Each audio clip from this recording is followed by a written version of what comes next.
Sir के physics chapter number 3 यानी कि गति और वेग यानी कि स्पीड एंड वेलोसिटी। चलिए चलते हैं। क्या है, कहता है कि न्यूनतम दूरी बराबर होता है विस्थापन। ये बात याद रखिएगा। दूरी यानी कि डिस्टेंस क्या है, किसी खास समय में चली गई पथ की कुल लंबाई को दूरी कहते हैं। दूरी एक अदिश राशि, दूरी का ऐसा मात्रक मीटर होता है।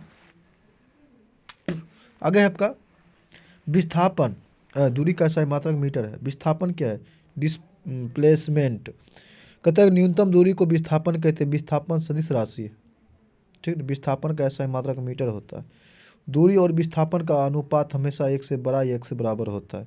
आप बोल सकते हैं कि दूरी बटे विस्थापन लेस इक्वल हो जाएगा आपका 1। दिए गए चित्र में दूरी और विस्थापन का अनुपात क्या होगा, जैसे देने हैं यहाँ पर, देख लीजिए चित्र। 4 मीटर, 3 मीटर, 5 मीटर, ये जैसे निकालते हैं तो दूरी हो जाता है, सभी जुड़ जाता है कि 4 जोड़ 3 जोड़ 4 जोड़ 3 बराबर 14, ठीक है ना। सबको जोड़ देंगे, ठीक। तब कहता है विस्थापन 5 जोड़ 5 बराबर 10 मीटर। दूरी हो गया आपका 14/10 यानी कि 7/5। दूरी अनुपात विस्थापन हो गया आपका 7:5। अब आगे चलते हैं। अगर कोई गाय किसी वृत्ताकार पथ पर 2.1/2 चक्कर लगाती है तो गाय द्वारा तय की गई दूरी विस्थापन क्या होगी। मतलब गाय द्वारा तय की गई दूरी और विस्थापन क्या होगा। अगर वृत्ताकार पथ की त्रिज्या 7 मीटर है हो तो देने हैं यहाँ पर चित्र में दोस्तों। विस्थापन आपका 7 हो गया, अब प्लस 7 मीटर देने हैं तो 7 हो गया आपका 14 मीटर, ठीक है ना। आगे चलते हैं। दूरी होता है 2πr। पूरे वृत्त का सर्किल का क्षेत्रफल होता है 2πr। वृत्त का क्षेत्रफल 2πr होता है, ठीक ना। तो गुने आर आपका जैसे देने हैं यहाँ पे 2.2 बटे चक्कर लगाती है, इसमें गुना कर देना है। तो 2 गुने 22/7 गुने 7 गुने 5/2 यानी कि 110 मीटर। आगे चलते हैं।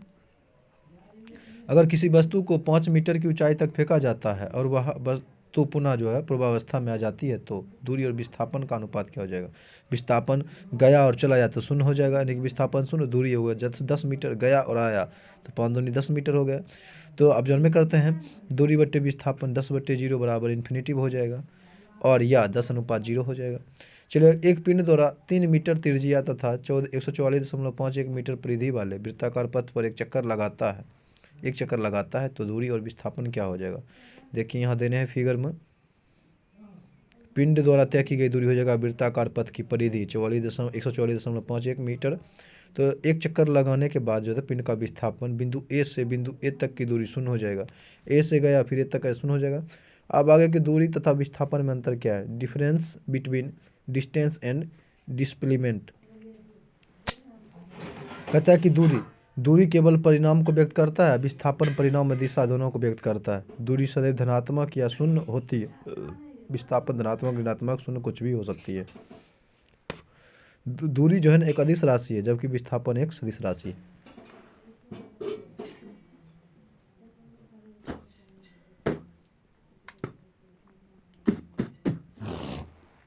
आगे चलते हैं। चाल बराबर क्या होता है। व्हाट इज स्पीड, मतलब स्पीड चाल है क्या। तो चाल जो है एकांक समय में तय की गई दूरी होती है। चाल बराबर दूरी बटे समय। चाल का ऐसा मात्रक मीटर पर सेकेंड होता है। चाल एक अदिश राशि है। आगे चलते हैं। एकांक समय में तय की गई विस्थापन को वेग कहते हैं। वेग वेलोसिटी, वेग बराबर होता है विस्थापन बटे समय। जैसे यहाँ आपको फिगर देखना है, displacement D, V velocity, T time दर्शाया गया है। v बराबर d/t, t बराबर d/v और d बराबर v/t। ये बात याद रखना है आपको। इसका ऐसा ही मात्रक मीटर पर सेकेंड होता है। किसका, वेग का। वेग एक अदिश राशि है। वेग यानी वेलोसिटी, प्रारंभिक वेग, वेग दो प्रकार के होते हैं, प्रारंभिक वेग और अंतिम वेग, यानी कि इनिशियल वेलोसिटी और फाइनल वेलोसिटी। यानी कि प्रारंभिक वेग को u से और अंतिम वेग को v से निरूपित करते हैं। फिर आपका आ जाता है आपका त्वरण यानी कि एक्सेलरेशन। वेग में परिवर्तन की दर को हम त्वरण कहते हैं। त्वरण बराबर होता है वेग परिवर्तन बटे समय, a बराबर v - u/t। त्वरण का ऐसा मात्रक मीटर पर सेकेंड स्क्वायर होता है। त्वरण का बीमा होता है L t - 2 या m0 L t - 2 होता है। आगे चलते महत्वपूर्ण तथ्य जान लेते हैं। वेग एक समान होने से त्वरण का मान 0 होगा। अब कैसे होगा ये देखिए। आपका वेग अगर 10 मीटर है तो तुरंत हो जाएगा 10-10/2, फिर वहाँ हो जाएगा 10-10/2 यानी कि 0 हो जाएगा। आगे चलते हैं। आगे आपका प्रारंभिक वेग, अंतिम वेग, समय और परिणाम, रिजल्ट देखना है क्या होता है इसका। 10 मीटर प्रारंभिक वेग हो गया 10 मीटर पर सेकेंड, अंतिम वेग 20 मीटर पर सेकेंड, और समय हो गया टी हो गया 2 सेकेंड। तो तुरंत हो जाएगा ए बराबर v-u/t, 20 - 10/2 बराबर 5 मीटर पर सेकेंड। ठीक उसी तरह अगर u हो जाएगा 20 मीटर पर सेकेंड, अंतिम वेग हो जाएगा 10 मीटर पर सेकेंड और समय t 2 सेकेंड हो जाएगा, तो मंदन क्या हो जाएगा आपका v-u/t बराबर 10-20/2 -5 सेकेंड। जब वस्तु का वेग एक समान रूप से बढ़ता है तो त्वरण का मान क्या होता है, मान समान रहता है।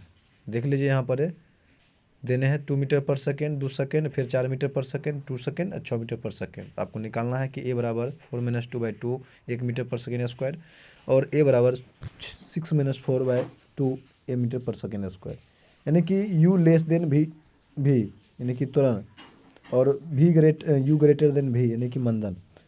आगे इससे मतलब हुआ कि u छोटा होगा v से, तुरंत जब निकालना है, तो फिर मंदन जब होगा इसका तो v बड़ा हो जाएगा u से। आगे चलते हैं। मंदन को लिखने के लिए ऋणात्मक चिन्ह का प्रयोग नहीं किया जाता है। अब आगे आपका उदग्र यानी कि वर्टिकल, नीचे अगर इसका IP होता है, IP मतलब होता है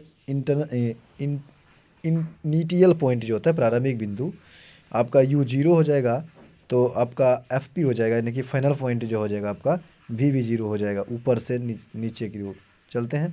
तो FP हो जाएगा v कुछ मान हो जाएगा, और IP हो जाएगा u मतलब u कुछ होगा। तो चलते हैं आगे है। विरामावस्था से चलेगा तो u0, जब कोई वस्तु विरामावस्था से चलेगा तो प्रारंभिक वेग 0 हो जाएगा, और ब्रेक लगाने पर उसका भी जो है अंतिम वेग 0 हो जाएगा।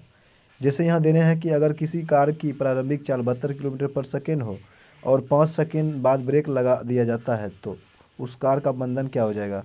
तो मंदन ज्ञात करने के लिए आपको क्या करना है, उसका 4 मीटर पर सेकेंड हो जाएगा, यानी कि v बराबर 72 × 5/18 किलोमीटर प्रति घंटा को 80 किलोमीटर पर सेकेंड बदलेंगे तो हो जाएगा 20 मीटर पर सेकेंड, v 0 हो जाएगा, ब्रेक लगाया, और a बराबर v-u/t, तो 0 - 20/5 यानी कि -4 मीटर पर सेकेंड, यानी कि बी आंसर हो जाएगा इसका। आगे चलते हैं। आगे है कि मंदन, आगे है मंदन लिखने के लिए ऋणात्मक चिन्ह का प्रयोग नहीं करते हैं, इसलिए उत्तर ए हो जाएगा। आगे चलते हैं। गति का समीकरण, तो इसका आंसर क्या हो जाएगा आपका, तो यहाँ पर हम देख रहे थे इसका आंसर हो जाएगा ए यानी कि 4 मीटर पर सेकेंड। आगे चलते हैं। आगे आपका गति का समीकरण s बराबर विस्थापन, v प्रारंभिक वेग मतलब u प्रारंभिक वेग, v अंतिम वेग फाइनल वेलोसिटी, और a त्वरण, t समय, g गुरुत्वीय त्वरण, और एगो g होता है 9.8 मीटर पर सेकेंड या 10 मीटर पर सेकेंड स्क्वायर इसका मान होता है। छात्रों द्वारा प्रश्न बनाते समय प्रश्न का दिया हुआ मान या उत्तर मान फ्रैक्शन यानी कि 9.2 या 9.8 या 9.6 हो तो g का मान 9.8 मीटर पर सेकेंड स्क्वायर लेना है, अन्यथा 10 मीटर पर सेकेंड लेना है। अगर अपने मन से लेना है तो चलिए आगे चलते हैं। उदग्र में जब किसी वस्तु को नीचे से ऊपर फेंकते हैं तो जाने में लगा समय और आने में लगा समय बराबर होता है। आगे चलते हैं। गति देख लीजिए, v बराबर u+at, जब हम 36 चलते हैं नीचे से ऊपर जाते हैं तो a बराबर -g, ऊपर से नीचे जाते हैं तो a बराबर +g। फिर s बराबर ut + ½ at स्क्वायर, कब, जब हम ऊपर से नीचे जाते हैं तो v बराबर u+at, और ऊपर से नीचे जाते हैं तब s बराबर ut + ½ at square. v square बराबर 2as v स्क्वायर बराबर u स्क्वायर + 2as। 36 से जब हम ऊपर से उदग्र में जब ऊपर से नीचे जाते हैं तब s बराबर ut - ½ at स्क्वायर, s बराबर ut + ½ at स्क्वायर। चलिए ठीक इसी तरह आपको निकालना है गति के समीकरण के नाम और उनका संबंध। माना कि मतलब u बराबर 0, a बराबर 0, तो ये मान लेना है कि अपने मन से कि प्रथम v बराबर u+at वेग समय को बता रहा है, द्वितीय में s बराबर ut + ½ at स्क्वायर विस्थापन समय को बता रहा है, तृतीय में v स्क्वायर बराबर u स्क्वायर + 2as विस्थापन वेग को बता रहा है। आगे चलते हैं। ग्राफ क्या है, ग्राफ जैसे यहाँ पर आपको देने हैं विस्थापन ऊपर की ओर, क्षैतिज में समय, और बीच में जो आपको दिया गया है ये सब कॉलम। तो वेग बढ़ता है, वेग बढ़ रहा है, ठीक, वेग फिर घट रहा है, वेग समान रहता है, और विस्थापन विरामावस्था और असंभव है। आगे चलते हैं। अब आगे कहता है कि ये ग्राफ में जो है तुरंत बढ़ेगा, तुरंत घटेगा, समान रहेगा और एक समान वेग भी रहेगा और संभव भी है। आगे चलते हैं। कहता है कि 15 सेकंड में तय की गई दूरी क्या होगी, यहाँ जो ग्राफ दिया हुआ उसके अनुसार। तो 15 सेकंड में तय की गई दूरी 15 गुने 40, 15 लास्ट है और 40, 15 गुने 40 600 मीटर हो जाएगा। आगे ये जो ग्राफ दिया हुआ है आपका, वेग ऊपर की ओर है, समय नीचे है, तो आपका हो जाएगा 100 हो जाएगा। 10 सेकंड में तय की दूरी क्या हो जाएगा, 10 सेकंड में तय की दूरी लेना है 10 पचे 50, यानी कि 50 जोड़ 100, ठीक, 150 हो जाएगा आपका। 10 सेकंड में 1/2 गुने 5 गुने 20 गुने 1/2 गुने 5 गुने 20 जोड़ 5 गुने 20 कर देना है। वेग समय ग्राफ में दूरी निकालने के लिए क्षेत्रफल निकालते हैं। बस आज यहीं तक।